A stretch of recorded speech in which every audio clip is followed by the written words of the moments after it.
Tahun lalu rumah sakit penuh dengan pasien COVID-19. Kasus positif virus corona di Indonesia tembus 200.000. Tahun lalu kita merasakan bagaimana suara ambulans yang terus berbunyi seakan tanpa putus. Tahun lalu penggali kubur kewalahan akan banyaknya lubang yang harus digali.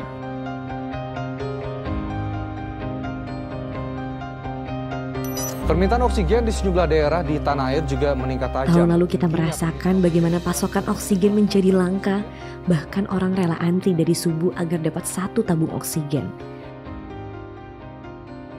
11 Juli 2021, kasus kematian akibat COVID-19 lebih dari 1.000 kasus dalam sehari.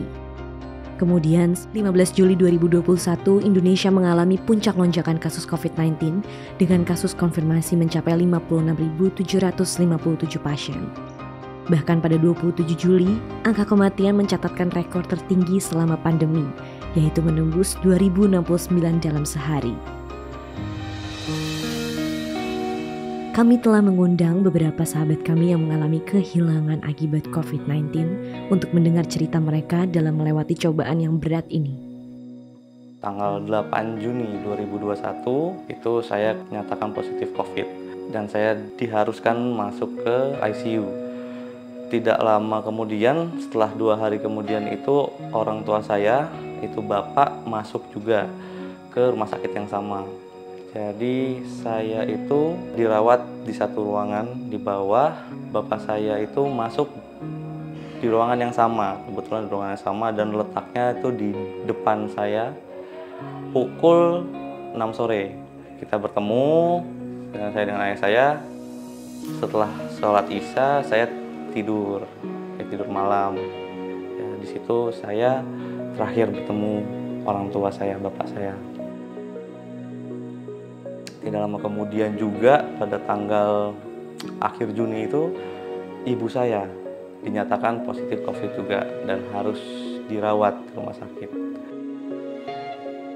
Setelah saya mendapatkan kabar bahwa bapak saya telah berpulang, saya mengabarkan ibu saya lewat telepon dan ternyata memang ibu itu ngedrop karena bapak saat itu berpulang. Jadi keadaan ibu yang semakin menurun, nggak mau makan, mulai bengong, mulai melantur segala macam.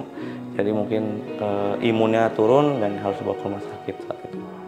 Setelah lama di tanggal 13 Juli ibu saya dinyatakan meninggal dunia oleh dokter pukul 1 siang.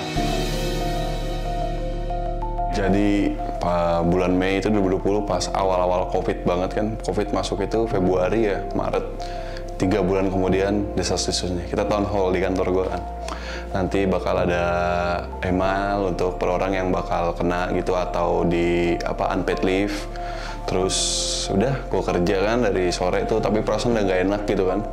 Udah gak enak, pas gue cek email, benar aja gue dapet invitation one-on-one sama HR. Sebenarnya bisa dimaklumi sih pada saat itu, walaupun sedih juga. Tapi karena bukan gue sendiri kan yang kena gitu, karena emang hampir semua tim yang kena, hampir 70% karyawan. Sebenarnya yang lebih disayangkan itu gue lebih ke ini sih, tim gue sih mas.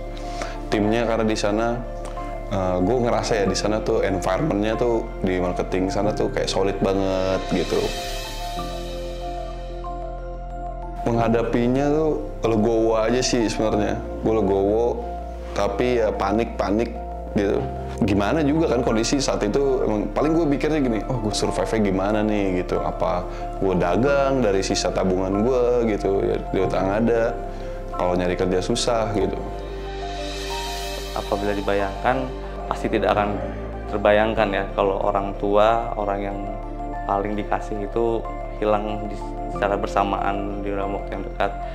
Tapi sebagai manusia, saya dan beberapa orang semua yang merasakan hal yang sama itu merasa bahwa kita pasti bisa, kita pasti kuat gitu. Ada sosok keluarga kecil, keluarga besar yang selalu mendukung bahwa setelah kejadian yang amat sangat berat ini kita bisa bangkit dari keterpurukan lah.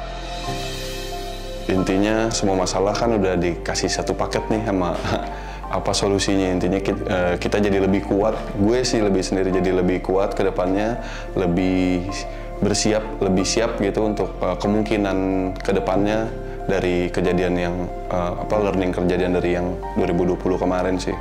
Berlanjut, hidup harus lebih berkembang ke depannya, dan jangan dijadikan ini sebagai keterpurukan, tapi jadikan semangat bahwa kejadian itu adalah pelajaran buat kita ke depannya menjadi orang yang lebih baik.